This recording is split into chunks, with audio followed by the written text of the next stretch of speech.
नमस्कार विद्यार्थियों, मैं जसवंत मीना सौर्य एजुकेशन में आपका एक बार फिर से स्वागत करता हूं। जैसा कि स्टूडेंट्स हमारा टॉपिक चल रहा था राजस्थान के रीति रिवाज और प्रथाएं, तो हमने इससे पिछली क्लास में जन्म से संबंधित रीति रिवाजों पर चर्चा की थी और अब ये जो क्लास है इसमें हम विवाह से संबंधित जो भी एग्जाम के दृष्टिकोण से जो रीति रिवाज है या प्रथाएं हैं उन पर और जो गम से संबंधित है उन सभी पर हम यहाँ चर्चा करेंगे। तो देखिए, विवाह से संबंधित रीति रिवाज, ठीक है, विवाह से संबंधित रीति रिवाज और विवाह से संबंधित रीति रिवाजों में लगभग आप सब जानते हो, हम चर्चा करेंगे। चर्चा के दौरान आपको और अच्छी तरह से याद हो जाएगा। पहला लेते हैं हम सगाई। सब जानते हो सगाई क्या होती है, लेकिन देखिए अगर आप डिफाइन करें तो कैसे करेंगे। विवाह के लिए लड़का या लड़की को रोकने जाने की जो रस्म होती है वो क्या कहलाती है? सगाई। तो देखिए, देख लो, विवाह के लिए लड़का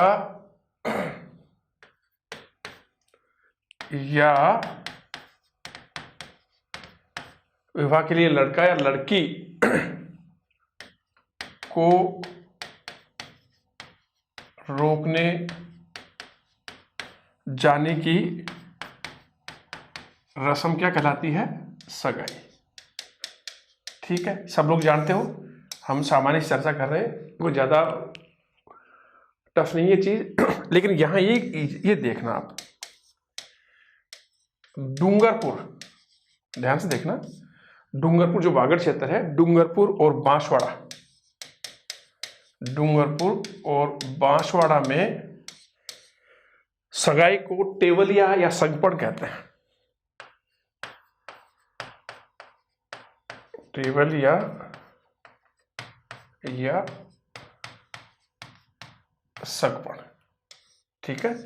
तो डूंगरपुर बांसवाड़ा में सगाई को क्या कहते हैं? टेवलिया या संगपण। एक बार क्वेश्चन आया भाई। तो सगाई विवाह के लिए लड़का या लड़की को रोकने जाने की जो रस्म होती है, सब जानते हो आप, वो सगाई कहलाती है। और डूंगरपुर बांसवाड़ा का जो वागड़ क्षेत्र है उसमें सगाई को टेवलिया या संगपण के नाम से जाना जाता है। दूसरा देखिए, टीका, ये भी जानते हो। तो दोस्तों, लड़की वालों की ओर से नकदी और जो वस्त्र लड़के वालों के पास भेजे जाते हैं वो क्या कहलाता है? टीका।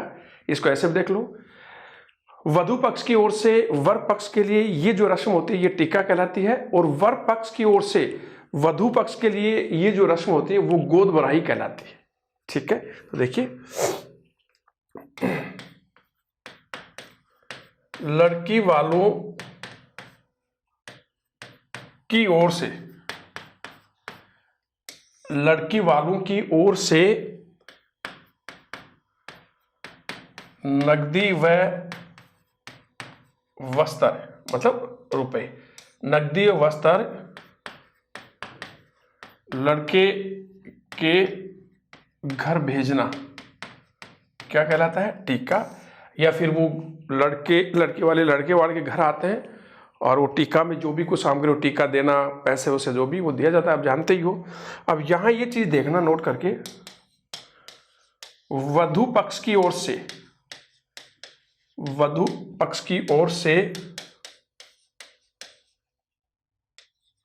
वर के लिए, वधु पक्ष की ओर से वर पक्ष के लिए की जाने वाली यह रस्म टीका कहलाती है। ठीक है, और वर पक्ष की ओर से की जाने वाली ये रस्म क्या कहलाती है? गोद भराई। सीधी सी बात है, हम अपनी बहन के लिए जब लड़का रोकने जाते हैं तो उसका टीका देने जाते हैं, वहां जाकर के हम वस्त्र और नकदी जो भी जेवर वगैरह वो देते हैं। और यही रस्म जब वर पक्ष की ओर से वधू के लिए की जाती है तो क्या होती है? गोद भराई। तो लड़की वालों की ओर से नकदी व वस्त्र लड़के के घर भेजना या लड़के को देना क्या कहलाता है? टीका। और इसी टीके में वधु पक्ष की ओर से वर पक्ष के लिए की जाने वाली ये जो टीका की रस्म, ये जो रस्म है पैसे वाली, ये कहलाती है टीका। और यही रस्म वर पक्ष की ओर से वधु के लिए जो की जाती है वो क्या कहलाती है? गोद भराई। ठीक है। तीसरा देखिए, पीली चिट्ठी। देखिए पीली चिट्ठी क्या होती है कि दोस्तों, सगाई के बाद विवाह की तिथि तय करके कन्या पक्ष की ओर से वैवाहिक कार्यक्रम एक कागज के ऊपर लिख करके लड़के के पिता या लड़के के घर वालों के पास भेजा जाता है। इसे लगन पत्रिका भी कहते हैं, इसे सावा भी कहते हैं। ठीक है। कन्या पक्ष की ओर से लिखा था कि ये चिट्ठी हम आपके पास भेज रहे हैं, इनको रामनवमी, और हमने ये सावा निकाला है। सावा निकालने के बाद इस दिन आप बारात लेकर के यहाँ आ जाना। तो ये क्या कहलाती है? पीली चिट्ठी। तो देखिए इसमें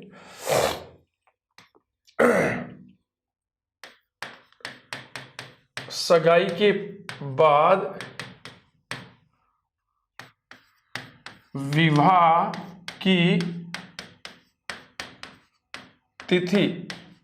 की तिथि तय करके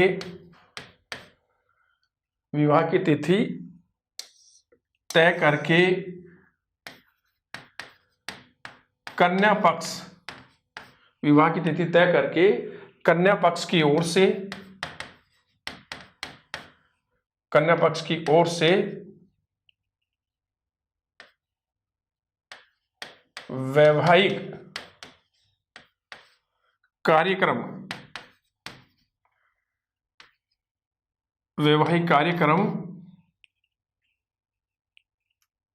को एक पत्थर पर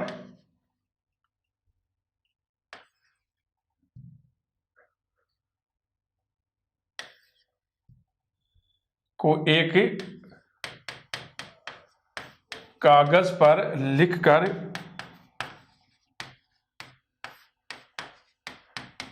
लड़के के पिता को भेजा जाता है। इसे लगन पत्रिका और सावा भी कहते हैं। ठीक है। दोबारा देखिए, पीली चिट्ठी। सगाई के बाद विवाह की तिथि तय करके कन्या पक्ष की ओर से वैवाहिक कार्यक्रम को एक कागज पर लिखकर लड़के के पिता को भेज दिया जाता है कि इस दिन आप बारात लेके हमारे यहाँ आ जाना। और इस जो पीली चिट्ठी, ये जो सारा सिस्टम है, इसको लगन पत्रिका भी कहते हैं और इसे सावा के नाम से भी जाना जाता है। चौथा है बान बैठना या पाट बैठना। तो देखिए, बान बैठना दोस्तों, जब लगन पत्र पहुंच जाता है, लगन पत्र के पहुंचने के बाद में जो बान बैठाया जाता है वो कम से कम 3 दिन का होता है। 3 दिन का या 5 दिन का या 7 दिन का या 9 दिन का या 11 दिन का, इस तिथि पे होता है। तो लगन पत्र पहुंचने के बाद वर और वधू दोनों के घर वाले लड़के और लड़की को बान बैठाते हैं और फिर उनको रोज, जो 3 दिन का बान है तो 3 दिन, 5 दिन का है तो 5 दिन, रोज शाम को उनको चौकी पर बैठा करके वर वधू को अपने अपने घर वाले उनको पीठी लगाते हैं, नहलाते हैं। तो ये क्या कहलाता है? बान बैठना। तो देखिए इसमें भी लगन पत्र पहुंचने के बाद वर एवं वधू के घर वाले वर वधू को चौकी पर बैठाकर वर वधू को चौकी पर बैठाकर पीठी लगाकर नहलाते हैं। ठीक है। लगन पत्र पहुंच जाने के बाद वर एवं वधू के घर वाले वर वधू को चौकी पर बैठाकर पीठी लगाकर नहलाते हैं रोज। और ये कितने दिन का हो सकता है? 3 दिन का, 5 दिन का, 7 दिन का, 9 दिन का या 11 दिन का। इसमें ये बांध बैठाया जाता है। ठीक है। तो ये बांध बैठना है, ये पीली चिट्ठी है। 5वां देखो, ये अच्छा है, चिकनी कोथली। ये आपको नहीं आता है, देखिए ध्यान से, चिकनी कोथली। तो दोस्तों सगाई हो जाती है लड़के और लड़के दोनों की। तो लड़के के लिए तो जो गणेश चतुर्थी होती है उस पर कपड़े भेजे जाते हैं, और लड़की के लिए गणगौर के त्योहार, तीज का त्योहार आदि पर, गणगौर तीज के त्योहार आदि के ऊपर कपड़े भेजे जाते हैं। तो लड़के के लिए कपड़े कौन भेजता है? ससुराल पक्ष से आते हैं। और लड़की के लिए कौन भेजता है? लड़के के घर वाले। तो देखिए, सगाई के बाद लड़के के लिए गणेश चतुर्थी पर और लड़की के लिए तीज और गणगौर, उसमें छोटी और बड़ी तीज दोनों आती हैं। तीज और गणगौर के त्योहार पर कपड़े भेजे जाते हैं। लड़की के लिए वर पक्ष की ओर से कपड़े जाते हैं और लड़के के लिए वधू पक्ष की ओर से कपड़े आते हैं।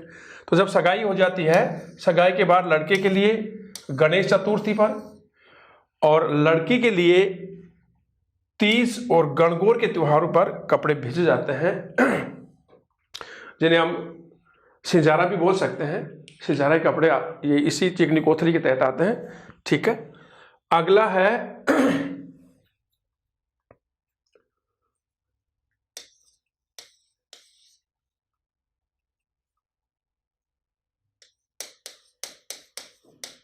गणेश जी की स्थापना। गणेश जी की स्थापना दोस्तों, विवाह से कुछ दिन पहले, 2, 3, 4 दिन पहले, विवाह से कुछ दिन पहले वर और वधू के घर में, दोनों के घर में गणेश जी की स्थापना की जाती है, गणपति जी की स्थापना की जाती है, ताकि विवाह में होने वाले सारे कार्यक्रम मंगलपूर्ण तरीके से, अच्छी तरीके से हो सके, पूर्ण हो सके। ठीक है।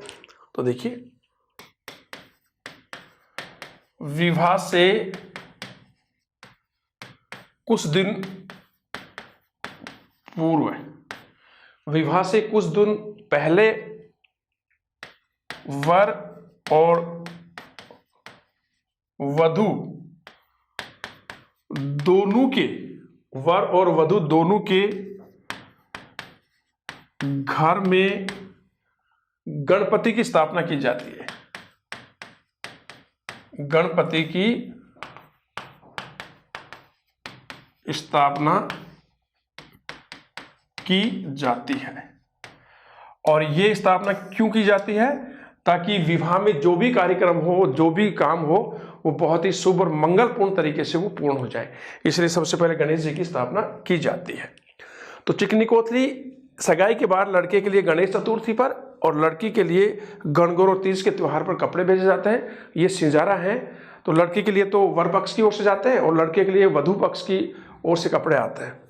गणेश जी की स्थापना विवाह से कुछ दिन पहले वर और वधु दोनों के घर में गणेश जी की स्थापना की जाती है, ताकि विवाह में होने वाले सभी कार्यक्रम मंगलपूर्ण तरीके से पूरे हो सके। ठीक है, अगला है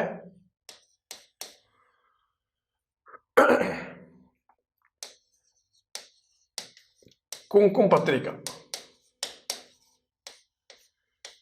दोस्तों कुमकुम पत्रिका ये निमंत्रण पत्र होता है, निमंत्रण पत्र जिसे हम कार्ड भी कहते हैं। तो कुमकुम पत्रिका जब सारा विवाह कार्यक्रम तय हो जाता है तो ये निमंत्रण पत्रिका छपाई जाती है, कार्ड जिसे बोलते हैं हम, उसमें सारा विवाह का सारा कार्यक्रम होता है। इस दिन भोज होगा, इस दिन बारात जाएगी, ये सगाई का कार्यक्रम, ये बारात के कार्यक्रम है। तो कुमकुम पत्रिका को क्या कहते हैं? निमंत्रण पत्र, कार्ड। और ये सबसे पहले किसको भेजी जाती है? गणेश जी को।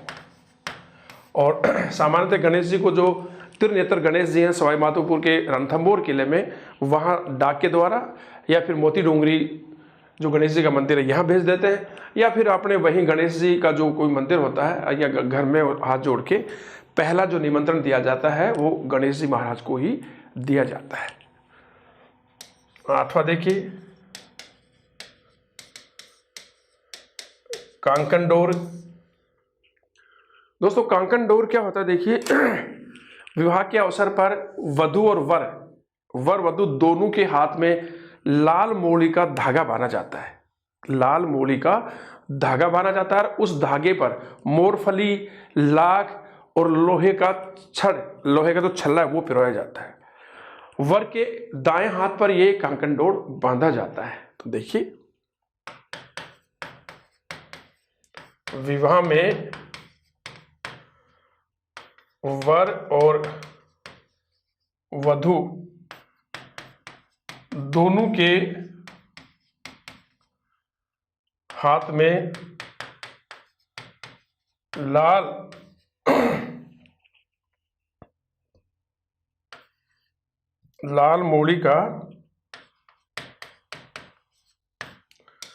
लाल मोड़ी का धागा बांधा जाता है।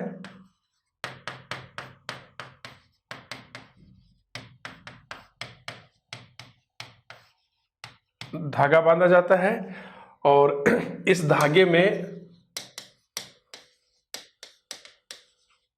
मोरफली, लाख और लोहे का छल्ला जोड़ दिया जाता है। ये उसके साथ बंधे होते हैं मूड़ी के, और वर के दाएं हाथ में ये मोली बांधी जाती है। ठीक है दोस्तों, तो कुमकुम पत्रिका ये विवाह में निमंत्रण कार्ड होता है। सबसे पहले गणेश जी को भेजा जाता है, उसके बाद में हमारे रिश्तेदार, दोस्त, मित्र जो भी हैं उनके पास से विवाह का निमंत्रण भेज दिया जाता है। कांकन डोर विवाह में वर और वधु दोनों के हाथ में लाल मोली का एक धागा बांधा जाता है, और इस धागे में क्या क्या जुड़ा होता है?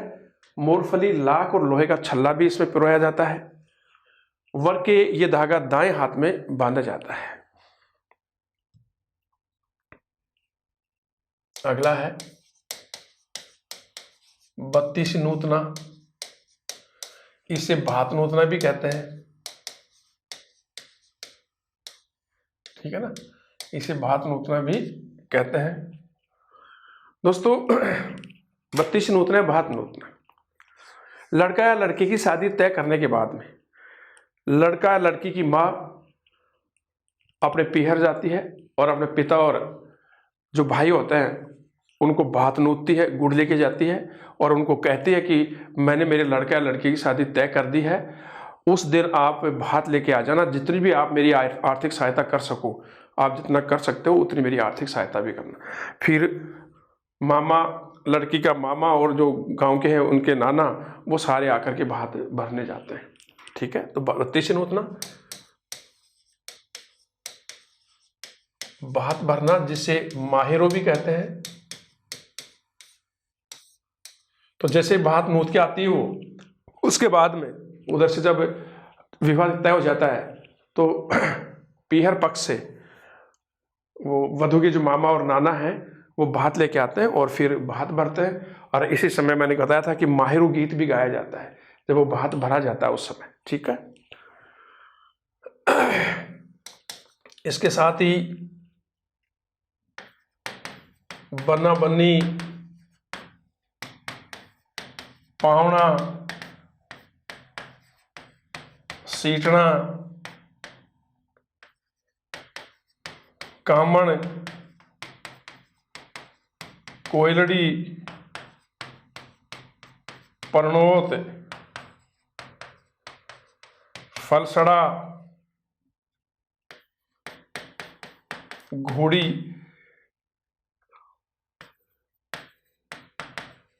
कुकड़लो, ये गीत हैं।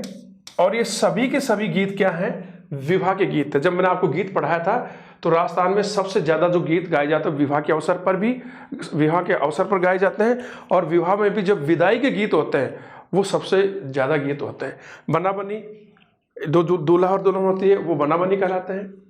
पावना, जब नया दामाद घर आता है तो उसके लिए गाए जाते हैं। सीटना, ये विवाह या उत्सव में जो गाली गीत होते हैं, हंसी छिटोले, वो होते हैं। कामण, वर वधु को भूत प्रेत और जादू टोने से बचाने के लिए गीत गाया जाता है। कोयलड़ी, ये वधु की विदाई के समय गाया जाता है। प्रणोत, ये जब फेरे होते हैं तब ये गीत गाया जाता है। फलछड़ा, जब विवाह पर अतिथि आते हैं तो उनके सत्कार में ये गीत गाया जाता है। घोड़ी, जब उसकी निकासी निकलती है वर की, उस समय गाया जाता है।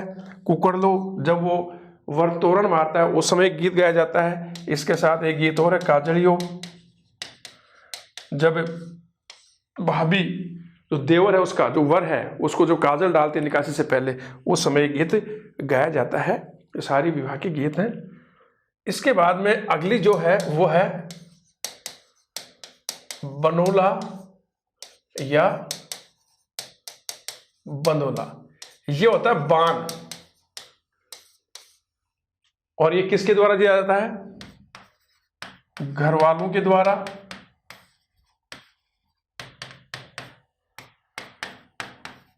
रिश्तेदारों द्वारा, मित्रों द्वारा, गांव में परिवार के लोगों के द्वारा। ठीक है, तो बनोला बंदोला जो बांध देते हैं, जैसे नहीं कहते कि भाई जैसे 5 दिन का बांध बैठ गया जैसे मेरा चाचा का लड़का है वो बांध बैठ गया तो मैं कहूँगा भाई कल बांध हम देंगे, तो ये बंदोला वो है। उसके बाद में उन सारे घर वालों का खाना मेरे घर बनेगा, वो खाएंगे। शाम को जो वर है या वधु है हमारी घर ही, वो नहाएगी। उसके बाद में शाम को फिर बनोला निकलता है, लोग गाते हैं नाचते हैं। तो ये बनोला बंदोला है जो बान के माना था। तो कौन कौन देता है? घर वालों के द्वारा दिया जाता है। घर वालों में कोई जैसे चाचा है या ताऊ है, रिश्तेदार हैं, वो कहते हैं कि भाई आज का बान हम देंगे। मित्रों के द्वारा भी, और गांव में जो हमारे परिवार के लोग हैं, दादा वगैरह, उनके भी भाई आज हम बान हम देंगे। तो ये बनोला वो है। फिर है निकासी।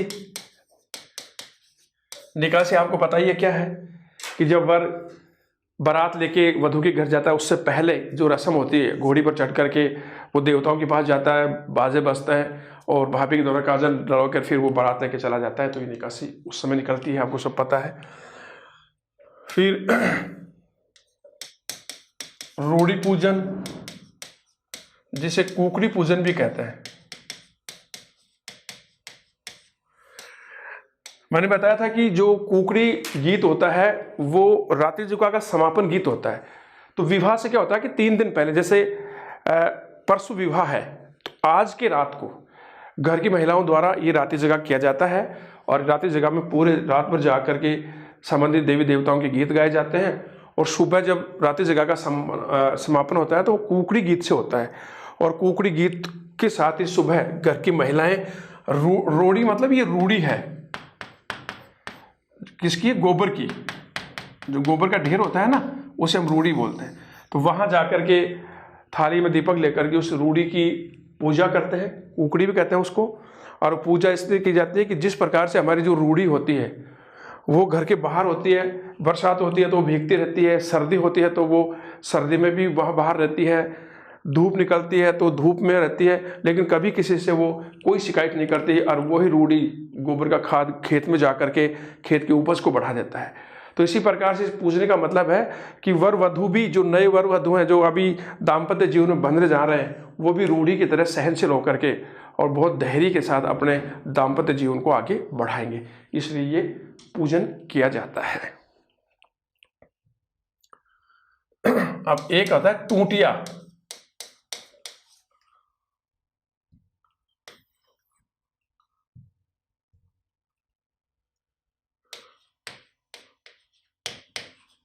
टूटियों,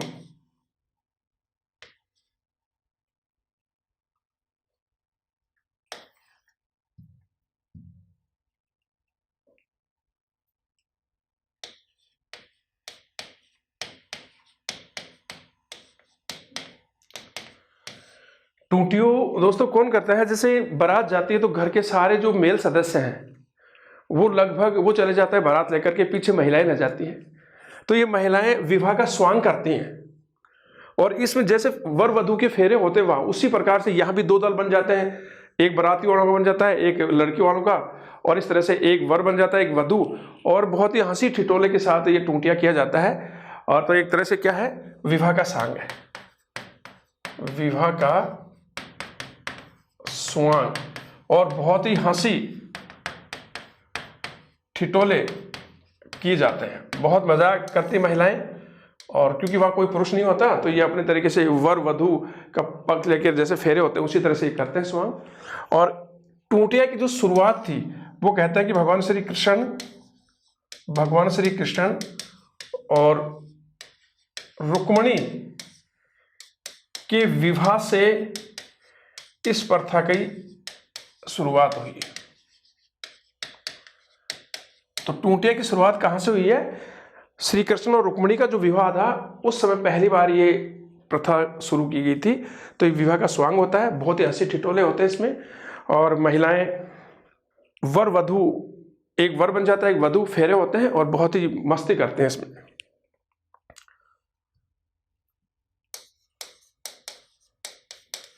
सामेला, सामेला को ठुमाव, मधुपर्क और गोरवा भी कहते हैं, ठीक है ना। तो सामेला का मतलब जब वर वधु के घर बारात लेके पहुंच जाता है तो वर की ओर से नाई या ब्राह्मण वधु के घर बारात की सूचना देता है। तत्पश्चात बारात वधु के घर वाले डेरे में आते हैं और बारात की स्वागत करते हैं, आगवानी करते हैं, और एक छोटा सा जो गोरवा का कार्यक्रम होता है वो भी संपन्न करते हैं। तो सामेला ठुमाव होता है। तो देखिए इसमें वर की बारात का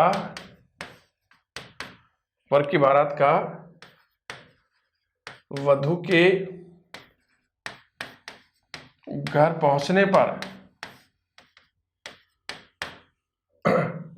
पहुंचने पर वधु पक्ष के लोगों द्वारा बारात की आगवानी और स्वागत के लिए वो बारात के डेरे में आते हैं, ठीक है। तो वर की बारात का वधु के घर पहुंचने पर वधु पक्ष के लोगों द्वारा बारात की आगवानी और स्वागत के लिए वो आते हैं और बारात के डेरे में आकर के उनकी आगवानी करते हैं, स्वागत करते हैं और गोरवा का कार्यक्रम करते हैं। अगला है बरी पड़ला। बरी पड़ला तो दोस्तों बहुत इंपॉर्टेंट है ये। देखिए जब वार अपनी बारात लेकर के वधु पक्ष की ओर जाता है तो बारात के साथ एक छोटा सा बक्सा भी लेके जाते हैं और उस बक्से में वधु के श्रृंगार की सारी वस्तुएं वर पक्ष की ओर जाती हैं, वर पक्ष की ओर से। उसके गहने होंगे, सौंदर्य प्रसाधन होगा, उसके कपड़े होंगे, सारी चीज़ उस बॉक्स में बंद करके लॉक लगा के ले जाया जाता है। और वहाँ जाते ही वो बक्सा यूं का यूं और उसकी चाबी वधु को पहुंचा दी जाती है। तो ठीक है, देखिए क्या है। वर पक्ष की ओर से, वर पक्ष की ओर से वधु के लिए, वर पक्ष की ओर से वधु के लिए जो गहने और कपड़े ले जाए जाते हैं वो क्या कहलाते हैं? बरी पड़ला। तो वर पक्ष की ओर से वधु के लिए जो गहने और कपड़े ले जाए जाते हैं वो बरी पड़ला कहलाता है। इसमें उसके सौंदर्य की सारी वस्तुएं होती हैं, काजल, टीकी, लिपस्टिक, उसके गहने, कपड़े, ये सब मैंने बताया ना, बक्से बंद करके लगा के लोग और सीधा वधु के पास पहुंचा दिया जाता है। तो वर पक्ष की ओर से वधु के लिए जो गहने और कपड़े ले जाए जाते हैं वो क्या कहलाता है? बरी पड़ला के नाम से जाना जाता है। एक है पड़जान। दोस्तों जो पड़जान है इसका प्रचलन राजपूत समाज में है। तो राजपूत समाज में जब वर की बारात वधु के घर पहुंच जाती है तो वधु का जो भाई होता है वो आगे आकर के बारात की स्वागत करता है और आगवानी करता है, ये पड़जान कहलाती है। तो देखिए राजपूत समाज में, राजपूत समाज में वर की बारात का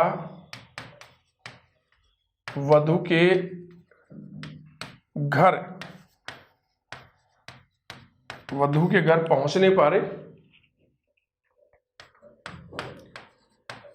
वधु के भाई द्वारा, वधु के भाई द्वारा बारात की आगवानी और स्वागत किया जाता है। यही क्या कहता है? पड़जान। तो राजपूत समाज में, ध्यान से देखना, राजपूत समाज में वर की बारात का वधु के घर पहुंचने पर वधु के भाई द्वारा बारात की आगवानी और स्वागत किया जाता है। ये प्रथा क्या कहलाती है? पड़जान। और बरी पड़ला समझ गए, ये पड़जान राजपूत समाज में प्रचलित है। अगला है तोरण। देखिए दोस्तों, तोरण क्या होता है? तोरण सप्तभुजा भी होता है, पंचभुजा भी होता है, गोलाकार भी होता है। तो देखिए तोरण सप्तभुजा, पंचभुजा और गोलाकार, कोई सा भी हो सकता है, या तो सप्तभुजा हो जाएगा या पंचभुजा होगा, गोलाकार होगा। और तोरण के बीच में, तोरण के बीच में या तो चिड़िया का चित्र होगा, चिड़िया का चित्र, या फिर मयूर की आकृति, ये होती है उसके। और तोरण दोस्तों विजय का प्रतीक होता है, विजय का प्रतीक। तो तोरण सप्तभुजा, सात भुजा का भी हो सकता है, पंचभुजा भी, या फिर वो गोलाकार हो सकता है। और उसके बीच में चिड़िया या मयूर का चित्र होगा, मोर का चित्र होगा। और ये किसका प्रतीक होता है? विजय का प्रतीक होता है।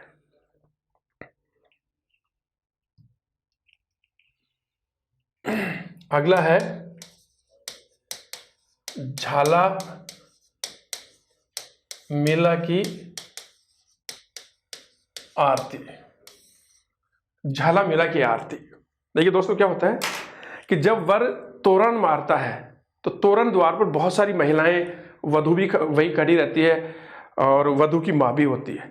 तो तोरण द्वार पर वर की सास के द्वारा एक विशेष प्रकार की आरती की जाती है, मंगल आरती की जाती है, वो आरती क्या कहलाती है? झालामेला की आरती कहलाती है। तोरण द्वार पर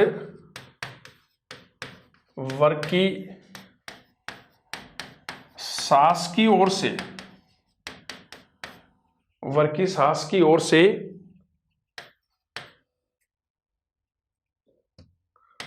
वर की सास की ओर से की जाने वाली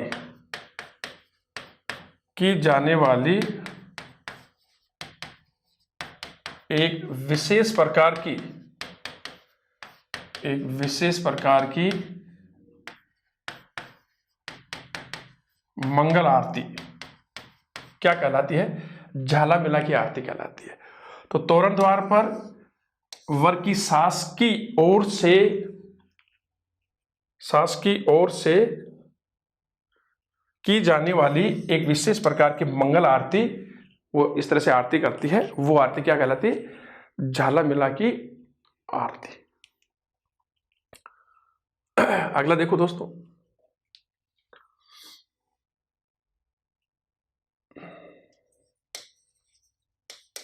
वधू के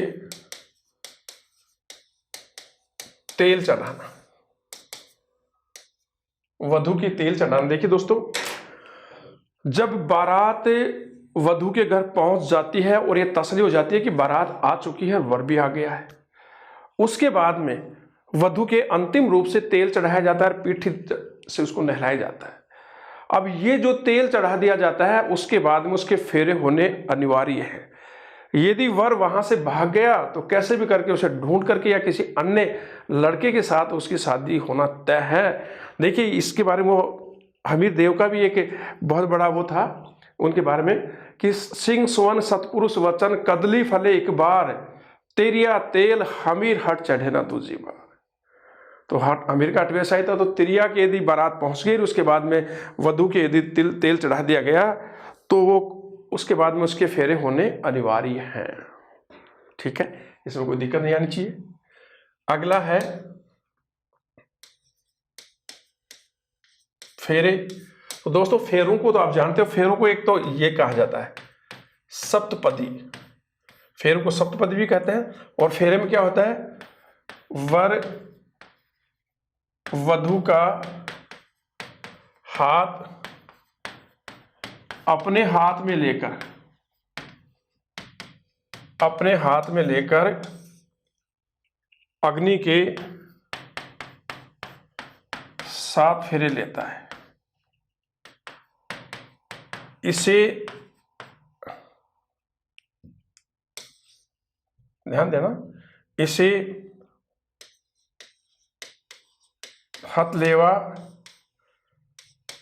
मतलब जोड़ना, इसे हथलेवा भी कहते हैं। हथलेवा आ गया है दोस्तों।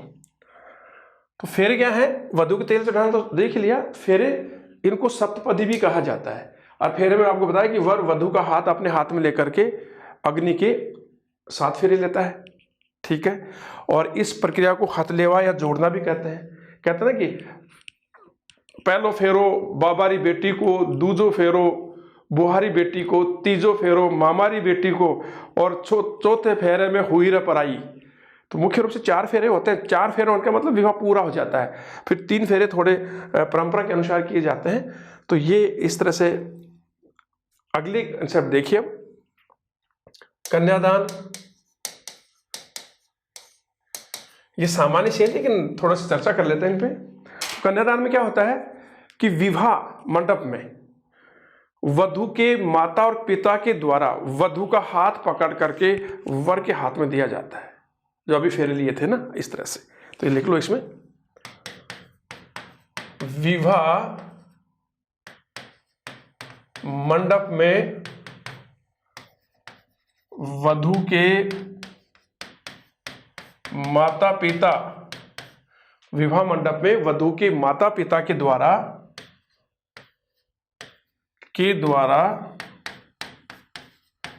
वधू का हाथ वर के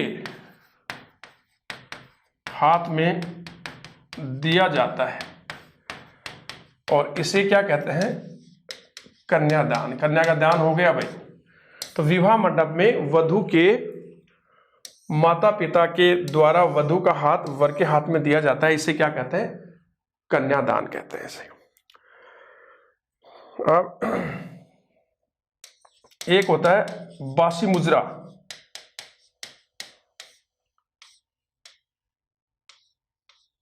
बासी मुजरा, तो दोस्तों देखिए बासी मुजरा क्या होता है कि विवाह के दूसरे दिन, विवाह के दूसरे दिन वर बारात के डेरे से पुनः वधु के घर आकर के नाश्ता करता है। उसके दोस्त भी आ जाते हैं बहुत सारे, और उस समय मंगल गीत भी गाए जाते हैं, और उन दोस्तों के साथ फिर मतलब हंसी मजाक भी की जाती है। किसी के मेहंदी का थापा लगा दिया, किसी के हल्दी का थापा लगा दिया, किसी के जूते चुरा लिए गए। तो विवाह के दूसरे दिन वर पुनः वधु के घर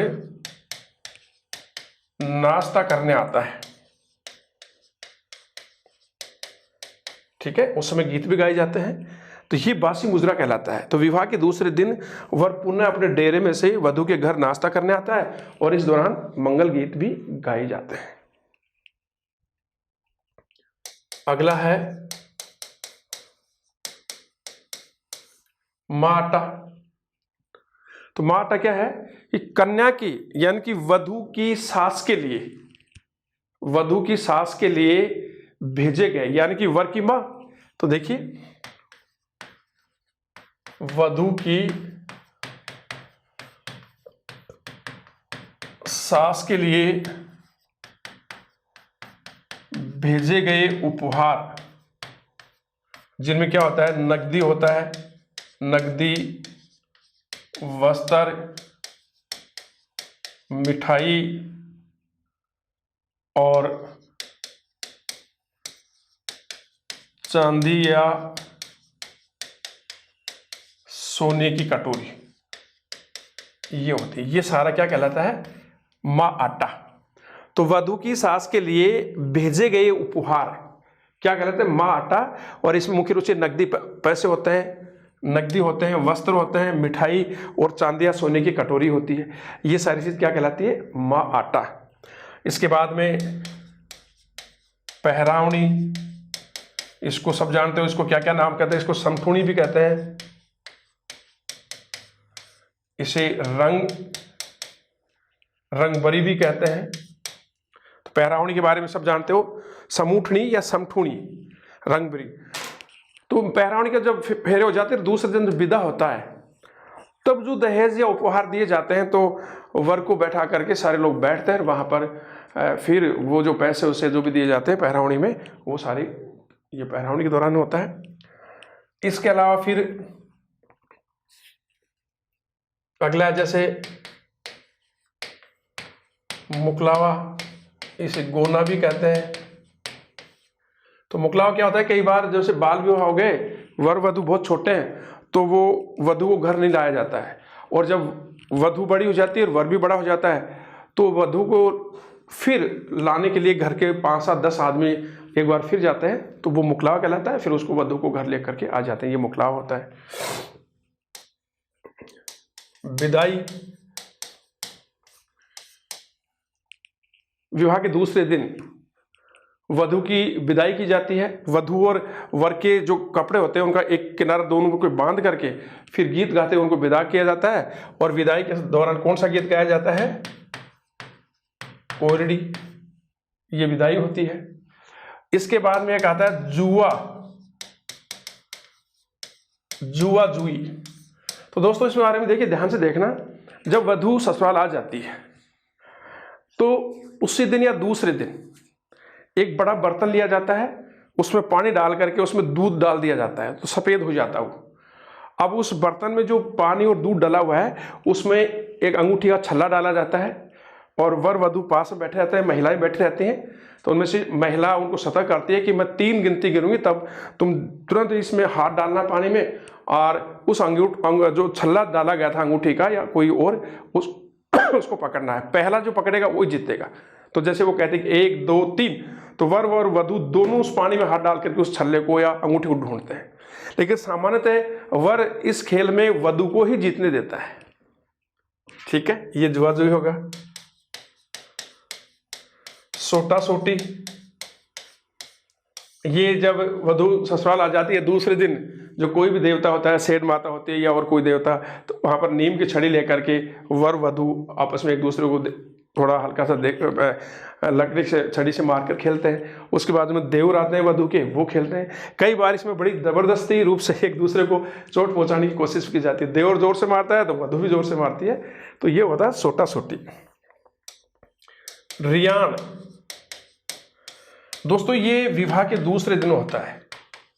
विवाह के दूसरे दिन ये मनुहार में होता है, एक तरह से मनुहार होती है, और ये मारवाड़ में बहुत ज्यादा प्रचलित है, मारवाड़ में। और मारवाड़ में इसके दौरान अफीम खाई जाती है।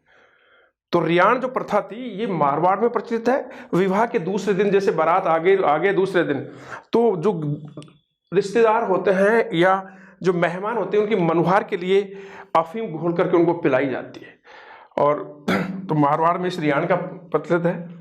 बढ़ार, इसे पेशारा भी कहते हैं और इसे रिसेप्शन भी कहते हैं। ठीक है, बढ़ार विवाह के दूसरे दिन फिर कुछ भोज बनाया जाता है रिश्तेदारों को, गांव के लोगों को, फिर इनमें बुलाकर खाना खिलाया जाता है।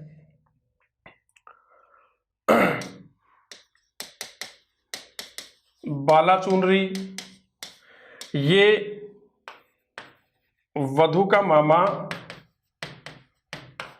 वधु की मां के लिए जो चुनरी लेकर आता है वो क्या कहलाती है? बाला चुनरी कहलाती है।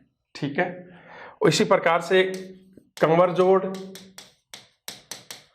ये मामा, ये चुनरी मामा किसके लिए आता है? वधु के लिए, अपनी भांजी के लिए कंवर जोड़ चुनरी मामा लाता है।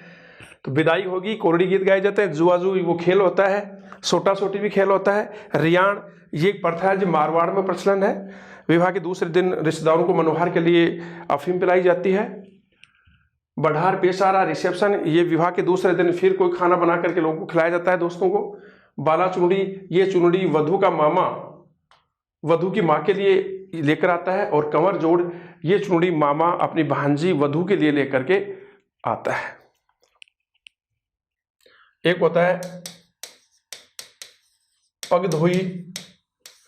तो दोस्तों जब विवाह होता है तो विवाह के दौरान, विवाह के समय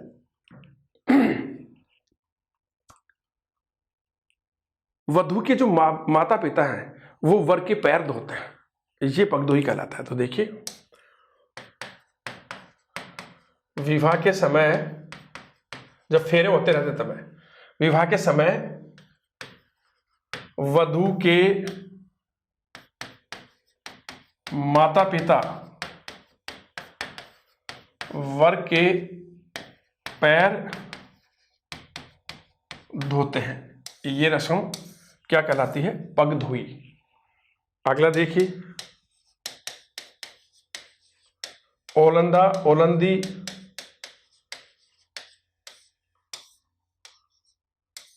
ओलंदा, ओलंदी। तो ओलंदा क्या? अब ये क्वेश्चन आया हुआ था, ध्यान रखना, बहुत इंपॉर्टेंट है। जब विदाई होती है वधु की तो उसके साथ उसका छोटा भाई, छोटी बहन, वो उसके ससुराल उसके साथ जाता है। तो जो भाई होता है छोटा वो तो कहलाता है ओलंदा, और जो बहन होती है वो ओलंदी। तो इसको लिख लो, वधु के साथ ससुराल में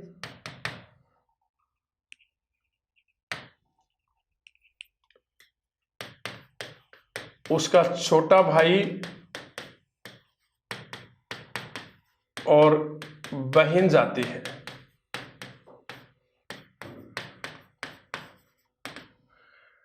ठीक है ना? ये जो छोटा भाई है ये तो कहलाता है ओलंदा, और ये जो बहन है ये कहलाती है ओलंदी। ये इसलिए जाते हैं कि ताकि वो अब ससुराल पहली बार जा रही है तो उसका वो किससे बात करेगी, उसका मन नहीं लगेगा, तो ये बहन भाई उसके पास होते हैं और उसका मन लग जाता है। तो ये ओलंदा ओलंदी वधु के साथ ससुराल में, ये ओलंदा का तब भाई जो जाता है, छोटा जो भाई है वो तो क्या कहलाता है, ओलंदा, और जो बहन है वो क्या कहलाती है, ओलंदी। एक होता है बारना रोकना। दोस्तों बारना रोकना, जब वधु ससुराल जाती है विदा होकर के, जब तो वहां जाने के बाद में जो वर की बहन होती है, बुआ या बहन, वो गेट में खड़ी हो जाती है और वधु या भाई को तभी अंदर जाने देती हैं तब वो उनको दान दे या दक्षिणा देगा। और उसके दौरान फिर वो दान दक्षिणा देता है, उसको 2100 4 या कितने भी रुपए, या ये भी कह देता है कि भाई ये पैसे तो इतने लो और मैं फिर उसके बाद में तुम्हें एक पार्टी दे दूंगा, तुम्हें सोने की चैन करा दूंगा। तो बहन बड़ी खुश होकर के फिर रास्ते से हट जाती है और फिर वो अंदर लेके जाती है। ये होता है बारना रोकना। एक प्रथा और है इकताई, ये ध्यान से देखना। इकताई क्या होता है कि विवाह के अवसर पर मुहूर्त निकलवा करके वर और वधु दर्जी के पास अपने कपड़े सिलाने जाते हैं, उसे इकताई कहते हैं। तो ये देख लो एक बार।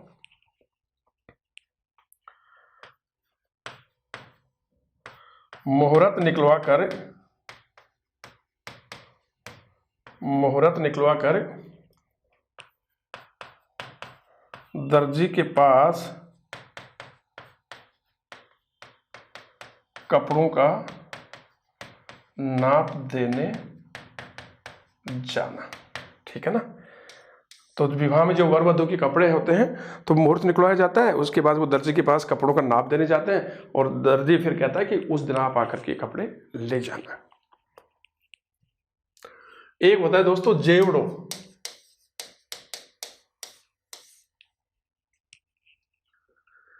जेवड़ो क्या होता है, देखिए जब तोरण मारता है वर, तोरण मारने के बाद वो घोड़ी से उतर जाता है, सामने वधु पक्ष की बहुत सारी महिलाएं खड़ी होती हैं, वहीं पर वधु भी होती है, वधु की माँ भी होती है। तो पहले तो झेला मेला की आरती उतारती है, उसके बाद में जब वर सामने खड़ा हो जाता है तो वो एक धागा लेती है, तो धागे से वो वर को यहाँ से इधर से नापती है, तो वो क्या कहलाता है, जेवड़ो, ठीक है। तोरण द्वार पर वधु की माँ अर्थात वर की सास वर को यहाँ से धागे से वो नापती है, परंपरा है, वो क्या कहलाता है, वो धागा से नापना वो कहलाता है जेवड़ो।